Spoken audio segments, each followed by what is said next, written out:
Hollande veut du sang, il en aura. La phrase est de Frigide Barjot, la porte-parole des opposants au mariage pour tous. C'était en fin de semaine dernière, une phrase qui a été largement commentée ces derniers jours. Quant à son impact sur ses troupes, il ne faudra pas attendre longtemps pour le savoir. Après une première manifestation à Versailles le 4 février, le collectif Manif pour tous annonce un nouveau rassemblement mardi 16 avril à 19h devant le château.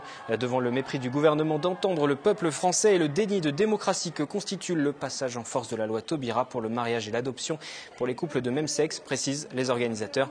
Ils étaient entre 15 et 22 000 à Versailles il y a 2 mois. Le projet de loi a été adopté par le Sénat. Il retourne mercredi prochain devant l'Assemblée pour une adoption définitive.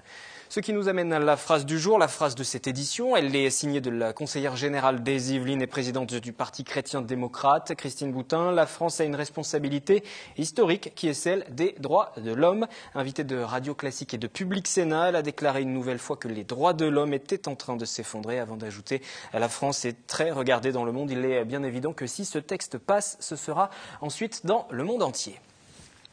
Pendant ce temps, Jean-Frédéric Poisson, député du Parti chrétien-démocrate et également de l'UMP dans la 10e circonscription des Yvelines, s'est rendu à Paris au commissariat du 18e arrondissement. Vous le voyez sur cette photo postée sur les réseaux sociaux. C'était afin de soutenir les 70 opposants interpellés ce matin pour avoir installé des tentes devant le Palais Bourbon. Ils pourraient se voir poursuivis pour non-dispersion après sommation lors d'un attroupement, un délit passible d'1 an de prison et de 15 000 € d'amende. Changez ou partez, autre député, Henri Guénaud, UMP, et autre déclaration, toujours sur le même thème. Il demande au gouvernement de changer de politique, de méthode, d'attitude ou bien de partir. Il a appelé sur France 2 aujourd'hui les Français à descendre dans la rue le plus massivement demain, après-demain, dimanche prochain. La situation est grave, le gouvernement sera responsable du mépris avec lequel il traite une bonne partie des Français, a-t-il conclu.